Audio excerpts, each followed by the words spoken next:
اور یہ کہنا کہ جی ان کے لیے یہ کینسل کرنا بہتر تھا، میں نہیں اس سے ڈاکٹر ملیح، پاکستان کی خارجہ پالیسی میں آپ کا بڑا اہم کردار رہا ہے، آپ نے پاکستان کے لیے سفارتکاری بھی کی ہے۔ جب بھی کبھی پاکستان کی خارجہ پالیسی کے اندر کوئی شفٹ آیا ہے یا ہم نے خارجہ پالیسی از سر نو ترتیب دی ہے، اس کے بعد سے ہم کوئی فائدہ نہیں سمیٹ پاتے، کیا اس روس کے دورے کے دوران ہم سمجھتے ہیں کہ وزیر اعظم نے جو دورہ کیا، ہمارے جو مطلوبہ مقاصد تھے ہم انہیں حاصل کر پائیں گے؟ دیکھیں یہ تو اشور بات ہے، ابھی تو شروع ہوا ہے یہ سلسلہ۔ آپ کو معلوم ہے کہ روس اور پاکستان کے درمیان ماضی میں کتنی تلخیاں رہی ہیں، کتنا مسٹرسٹ رہا ہے، اس لیے کہ ظاہر ہے جب انہوں نے افغانستان پہ قبضہ کیا ہوا تھا، ظاہر ہے پاکستان ایک اور پوزیشن میں تھا، وہ ایک اور پوزیشن میں تھے۔ تو حال میں یعنی کہ ریسنٹ ایئرز میں دونوں ممالک میں یہ ٹرسٹ پیدا ہوا، کانفیڈنس پیدا کرنے کی کوشش کی۔ تو میں سمجھتی ہوں کہ اب اس وقت ان کے دورے سے اس کا ایک مثبت اثر ہوا ہے، ایک پازیٹیو ٹریجیکٹری بنی ہے ہمارے تعلقات روس کے ساتھ، اور یہی ہوتا ہے کہ جی آپ اپنے تعلقات کو معمول پہ لاتے ہیں پہلے، اور اس کے بعد پھر آپ دیکھتے ہیں کہ جی اس سے کیا نتائج نکلتے ہیں جو پاکستان کے مفاد میں ہوں۔ تو میں سمجھتی ہوں ابھی تو ہم اس سٹیج پہ ہیں جہاں کہ ہم نے اپنے تعلقات کو ایک نارمل ٹریک پہ لیا ہے، اور ایک میں سمجھتی ہوں کہ مثبت ٹریک پہ لے آئے۔ ڈاکٹر ملیح، انڈین لابی بڑی مضبوط ہے رشیا کے اندر، کیا آپ سمجھتی ہیں کہ انڈین لابی مضبوط ہوتے ہوئے بھی پاکستان کے جو تعلقات ہیں روس کے ساتھ بڑھتے ہوئے تعلقات، اس کو بھارت برداشت کر پائے گا؟ دیکھیں جی یہ تو پھر آپ ہندوستان سے پوچھیں کہ وہ برداشت کرے گا یا نہیں۔ جہاں تک پاکستان کا تعلق ہے اور روس کا تعلق ہے، ظاہر ہے دونوں اس ریلیشن شپ کو اہمیت دیتے ہیں، اور ہم نے یہ بھی دیکھا ہے کہ ابھی ریسنٹ ایئرز میں جو پہلے ہوتا تھا روس اور ہندوستان کے تعلقات میں، جو آپ کہہ سکتے ہیں جو ہم آہنگی تھی، وہ ابھی بھی ہے، لیکن ایک زمانے میں یہ ہوتا تھا کہ روس وہی کرتا تھا ایک طرح سے جو کہ بھارت اس سے کہتا تھا۔ اب ہم نے دیکھا ہے کہ روس زیادہ ایک طرح سے نیوٹرل ہو رہا ہے، ہوا نہیں ہے لیکن ہو رہا ہے انڈیا پاکستان کے معاملوں میں۔ میں خود جب نیو یارک میں تھی، پاکستان کی نمائندگی کر رہی تھی، تو آپ کو یاد ہوگا کہ 2019 میں جب بھارت نے لیگل ایکشن لیا تھا آزاد مقبوضہ جموں اینڈ کشمیر میں، تو اس وقت جب ہم نے کوشش کر کے یو این سیکورٹی کاؤنسل کی میٹنگ ایک جب کی، تو ہم نے دیکھا کہ روس کا جو رویہ تھا وہ ماضی سے بہت ہی مختلف تھا، اور انہوں نے ہماری حمایت کی، اس میٹنگ کی حمایت کی اور اس کو ہونے دیا۔ اگر وہ پرانا ہوتا ریلیشن شپ تو اس میں شاید وہ یعنی کہ بلاک کرتے اس میٹنگ، انہوں نے نہیں کیا۔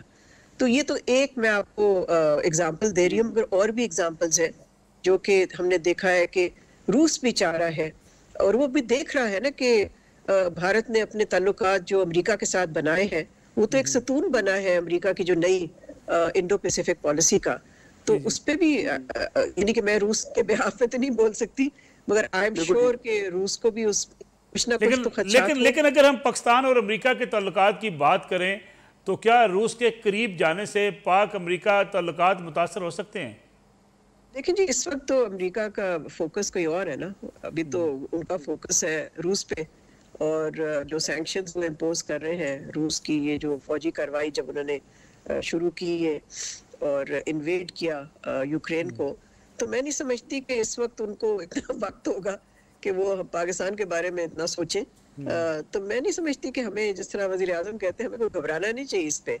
دیکھیں ہر ملک کا ایک سوورن حق ہوتا ہے، سوورن چوائس ہوتی ہے کہ وہ کس سے تعلقات بنائے۔ آخر امریکہ بھی تو بھارت سے اتنے قریبی تعلقات بنا رہی ہے نا، وہ ان کا حق ہے تو یہ ہمارا حق ہے۔ تو میں نہیں سمجھتی کہ اس سے پاکستان اور امریکہ کے تعلقات جو ہیں بڑے سیٹ بیک ہوگا ان کو۔ لیکن بعض لوگ سمجھتے ہیں کہ ہم اس وقت امریکی بلاک سے نکل کے رشین بلاک کی طرف جا رہے ہیں، کیا ہم کسی بلاک سے نکل کے کسی دوسرے بلاک میں واقعی جا رہے ہیں؟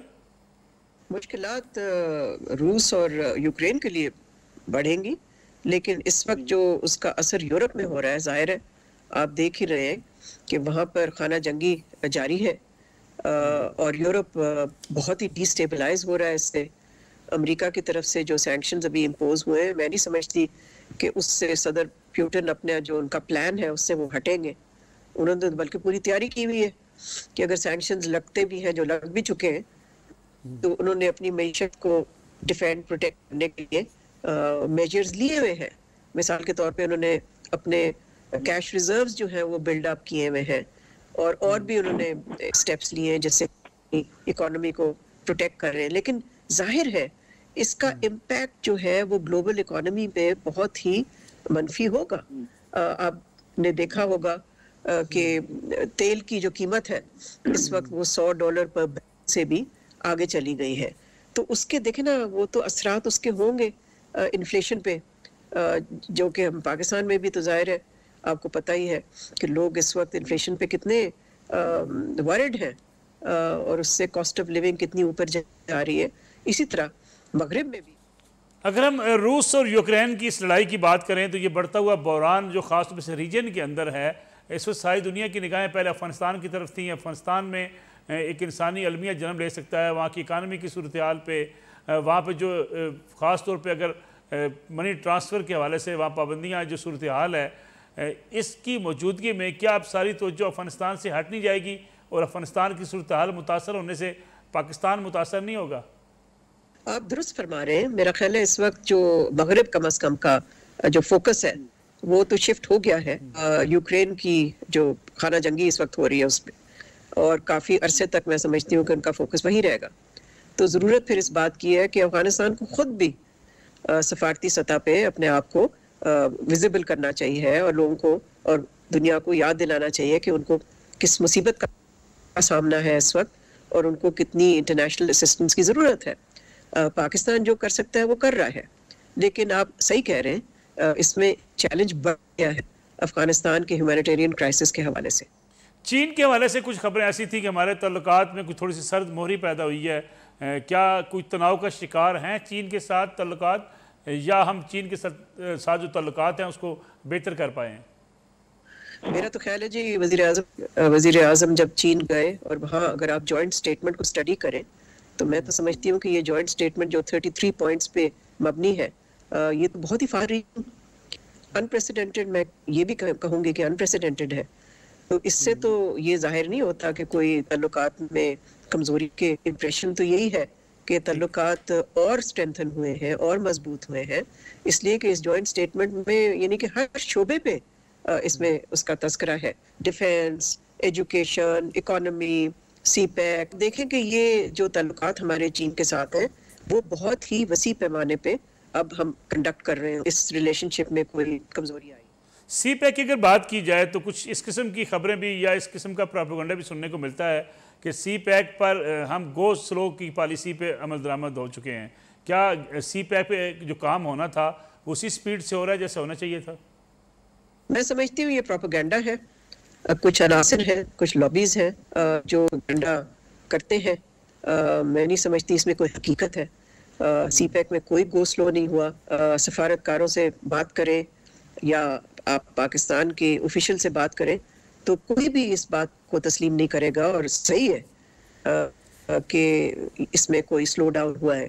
وہ بالکل آن ٹریک ہے، بلکہ ہم سی پیک کے دوسرے فیز میں داخل ہو چکے ہیں جو کہ ایک انڈسٹریل فیز ہے. تو یہ تو پروپیگنڈا ہے، اور ظاہر ہے آپ کو پتہ ہی ہے کہ کون سی لابیز ہیں جن کے مفاد میں ہے کہ اس کے بارے میں ڈاؤٹس کریٹ کریں ہمارے لوگوں کے ذہن میں، مگر وہ کبھی کامیاب نہ ہوئے ہیں ماضی میں، نہ مستقبل میں ہوں گے.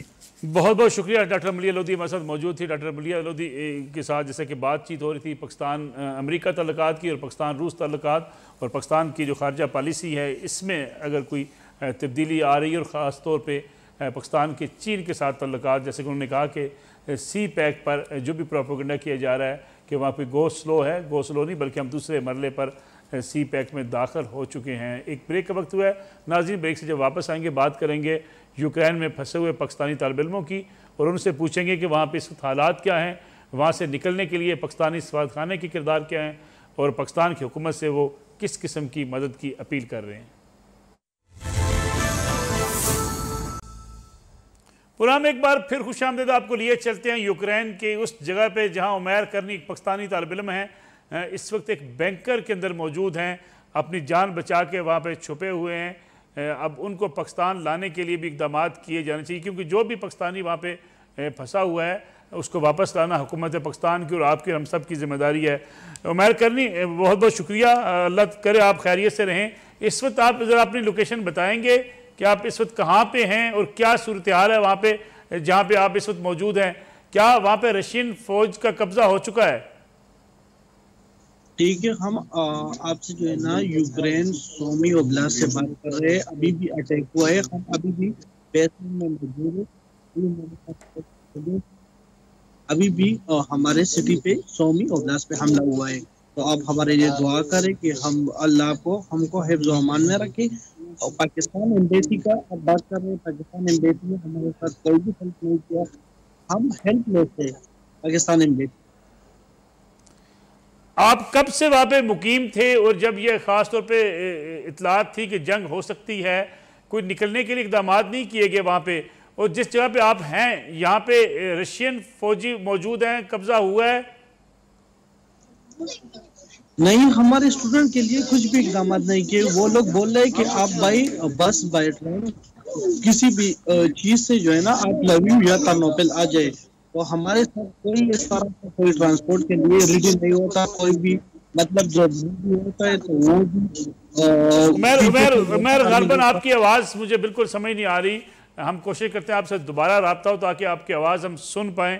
عمیر کرنی ہمارے ساتھ موجود ہیں وہاں سے، اور وہ بتا رہے ہیں کہ اس وقت اپنی جان چھپا کے وہ ایک بینکرز کے اندر چھپے ہوئے ہیں۔ اللہ تعالیٰ کرے کہ یہ محفوظ رہیں، کیونکہ وہاں صورتحال اس قسم کی بتائی جا رہی ہے۔ وہ بتا رہے ہیں کہ ابھی بھی وہاں پہ اٹیک ہوا ہے، وہاں پہ حملہ ہوا ہے جہاں پہ یہ لوگ موجود ہیں۔ ایسے پاکستانی اگر کہیں بھی جس جگہ بھی پھنسے ہوئے ہیں، مشکلات کا شکار ہیں، انہیں نکالنے کی کوششیں کی بھی جا رہی ہیں، مزید کوششیں کی جانی چاہیے تاکہ ان کو نکالا جا سکے۔ عمیر آپ اب سن پا رہے ہیں مجھے؟ جی، ہلو۔ عمیر آپ کی آواز صحیح نہیں آ رہی تھی، اب آپ کی آواز غالباً تھوڑی سی بہتر ہوئی ہے۔ آپ ایگزیکٹ کس جگہ پہ ہیں؟ سر آپ کی آواز تھوڑی کمزور آ رہی ہے۔ میں نے کہا آپ کہاں پہ ہیں اس وقت، کس جگہ پہ ہیں؟ میں سومی اوبلاست میں، سومی اوبلاست، یوکرین کے سومی اوبلاست میں۔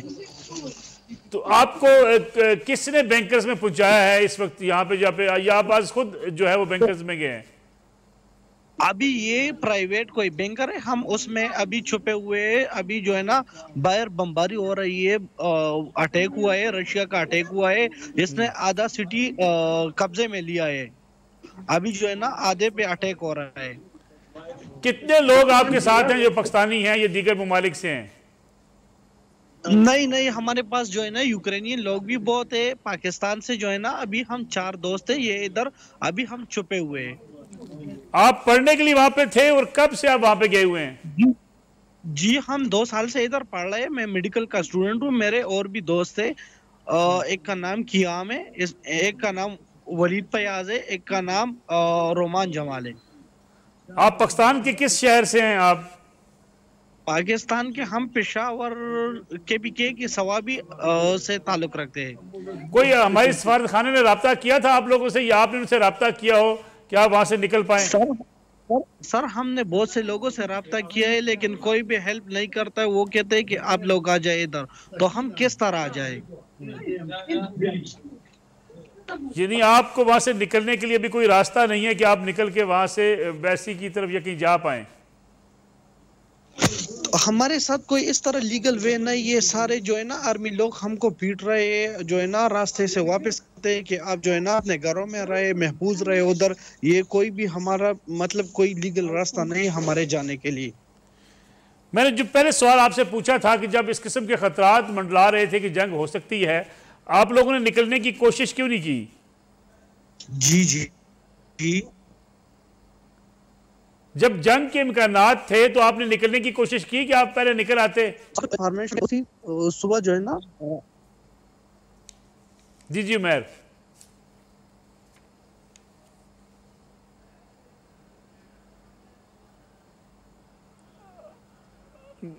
نعمان عالم صاحب بھی ہمارے ساتھ موجود ہیں۔ نعمان عالم صاحب، آپ کو آواز آ رہی ہے؟ جی نعمان صاحب، یہ بتائیے گا کہ اس وقت صورتحال کیا ہے اس علاقے میں جہاں پھنسے ہوئے ہیں؟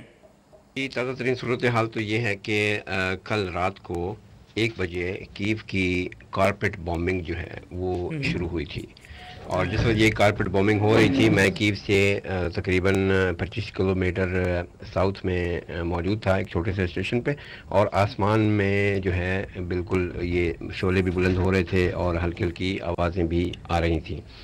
کیو کے علاوہ خارکو میں بہت زیادہ بامبنگ ہوئی ہے، کل رات کو بھی، آج صبح بھی، اور ابھی تک بامبنگ ہو رہی ہے۔ اس کے علاوہ ساؤتھ میں اگر ہم دیکھیں تو خرسون شہر جو ہے اس میں بھی، جس کو کہتے ہیں کہ بہت ہی زیادہ اس کے اوپر راکٹوں سے حملے کیے جا رہے ہیں۔ خرسون کے ساتھ ہی ایک چھوٹا سا شہر ہے جس کو گھینیچسک کہتے ہیں، اور گھینیچسک سننے میں آیا ہے کہ روسی فوجوں کے ہاتھ میں چلا گیا ہے۔ کیو شہر میں اسٹریٹ فائٹنگ یعنی کہ گلیوں میں دو بدو لڑائی جو ہے اس کا آغاز ہو چکا ہے روسی اور یوکرینی فوج کے درمیان میں۔ اس وقت بہت سارے لوگ جو ہیں وہ لیویو کی طرف مختلف ٹرینز پکڑ کے بھاگ رہے ہیں۔ بہت سارے جو ہائی ویز ہیں وہ ان کو بوم کیا جا چکا ہے، اور کافی سارے لوگ پھنسے ہوئے ہیں۔ کافی سارے جو پل ہیں سننے میں آیا ہے کہ وہ ٹوٹے ہیں، لیکن یہ کنفرم نہیں ہے، اور لوگوں کی ایک بہت بڑی تعداد جو ہے وہ بھاگ رہی ہے لووو اور اوش گورد سلواکیہ کے بارڈر کے پاس۔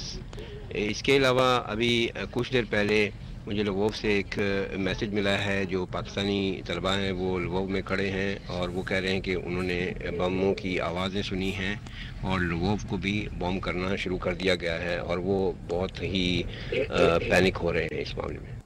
آپ کے ساتھ کتنے اور طالب علم پھنسے ہوئے ہیں اس وقت؟ جی، جیسا کہ میں نے پہلے آپ کو بتایا تھا کہ خارکوف جو ہے یہ وہ اسٹوڈنٹ سٹی ہے، اور یہاں پر بہت سارے پاکستانی پڑھتے تھے۔ اب صورتحال یہ ہے کہ بہت سے جو پاکستانی اور انڈین اور کافی سارے جو اسٹوڈنٹس ہیں وہ مختلف ٹرینز پکڑ کے وہاں سے بھاگ نکلے ہیں، اور ٹرینز کا بھی کوئی اتنا خاص ٹائم ٹیبل نہیں ہے۔ کوئی ٹرین آ رہی ہے، کوئی ٹرین لیٹ آ رہی ہے، اور ان کا کوئی بھی ٹائم ٹیبل جس کو کہتے ہیں کہ مصدقہ نہیں ہے۔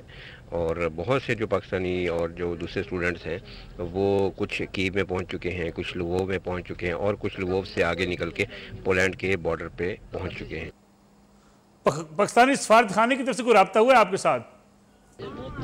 پاکستان ایمبیسی کے بارے میں آپ کو بتاتا چلوں، پاکستان ایمبیسی اس وقت ترنوپل شہر سے فنکشنل ہے فلی، اور وہ مکمل طور پر سروس دے رہے ہیں۔ انہوں نے اپنے نمبر بھی شو کروائے ہوئے ہیں ہر جگہ پر، لیکن جو دیکھنے میں آیا ہے وہ یہ ہے کہ پاکستانی اسٹوڈنٹس جو ہیں وہ شاید بددل ہوئے ہیں پاکستان ایمبیسی کے سابقہ رویے سے 2 دن پہلے، 1 دن پہلے سے، اور وہ کافی سارے جو اسٹوڈنٹس ہیں اب وہ انہوں نے خود ہی اپنی مذاق کے تحت مختلف شہروں سے بھاگنا اور بارڈر کی طرف پہنچنا شروع آج خود کر دیا۔ لوگ نکل پائیں گے وہاں پہ؟ کوشش کریں تو لوگ نکل سکتے ہیں؟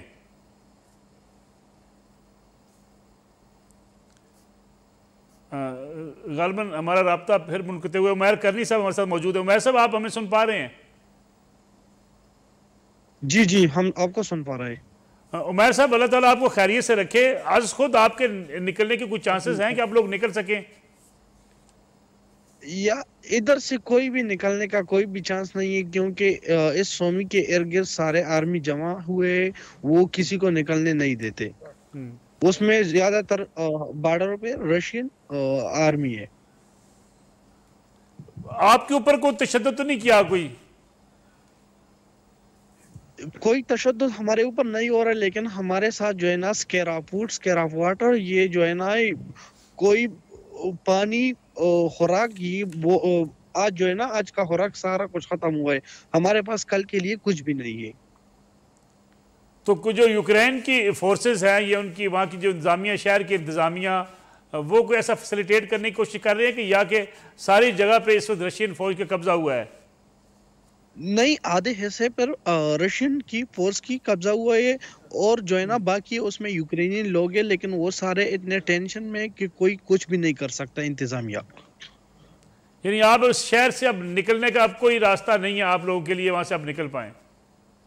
ابھی کوئی بھی راستہ نہیں ہے ادھر سے نکلنے کے، کوئی گاڑی راستہ نہیں ہے۔ یہ ٹرین ریلوے اسٹیشن بھی تھا، لیکن اس پہ بھی اٹیک ہوا، اس کا بھی پارٹ لے سارا کچھ خراب کیا ہے، تو ابھی کچھ بھی نکلنے کا راستہ نہیں ہے۔ کوئی لوکل جو لوگ ہیں وہاں پہ ان کی طرف سے خوراک کی فراہمی کا کوئی سلسلہ وہ بھی نہیں ہے؟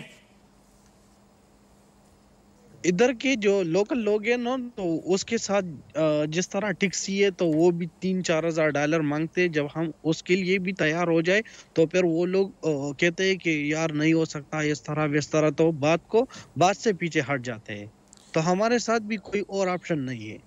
اگر آپ سے اس طرف نکلنا چاہیں جس طرف یوکرین کی فوج ہے اس طرف جانے کا بھی کوئی امکان نہیں ہے؟ تو وہ ہمارے یوکرینین فوج جو ہے نا ہم کو واپس کرتے ہیں کہ اپنے گھروں میں محفوظ رہے. ہم اپنے گھروں میں بالکل محفوظ نہیں ہے. ہم جو ہے نا سارا دن سارا رات جو ہے نا بیسمنٹ میں گزار دیتے ہیں. شہر کے اندر لڑائی ہو رہی ہے اس وقت تقریباً ہمارے میٹنگ سے آدھے گھنٹے پہلے ابھی بھی ایک بم بلاسٹ ہو گیا. یعنی بالکل آپ کے بنکرز کے قریب؟ ہاں ہمارے تقریباً 2 کلومیٹر کے فاصلے پہ. یہ بنکر کتنا محفوظ ہے جس میں آپ ہیں؟ یہ فوجی بنکر ہے؟ کس نے بنایا؟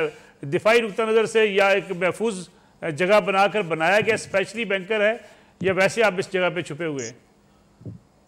یہ ورلڈ وار 2 کے بینکر ہے جو یوکرینین کے ساتھ موجود ہے.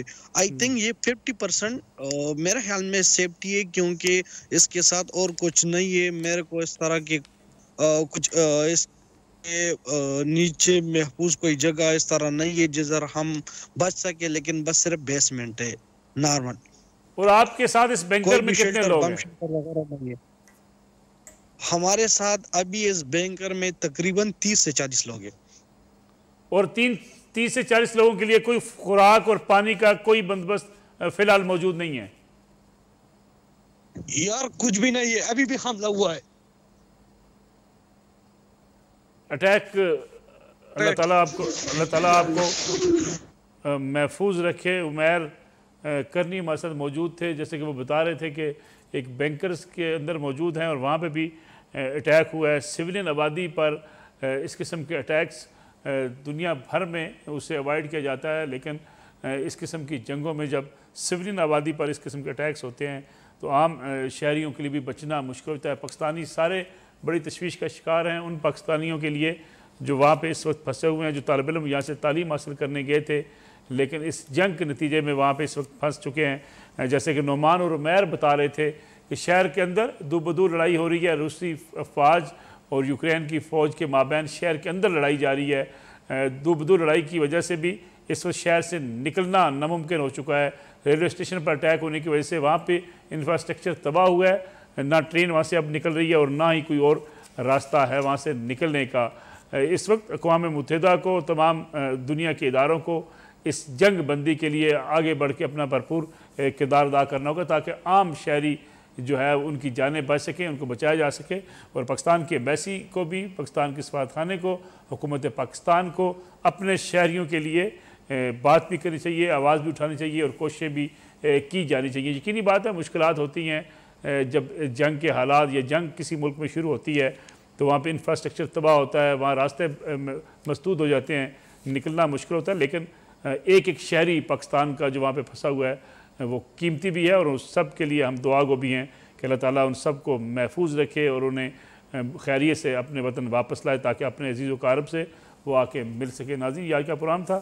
انشاءاللہ کل آپ کی خدمت میں دوبارہ حاضر ہوں گے. اجازت دیجیے. اللہ حافظ.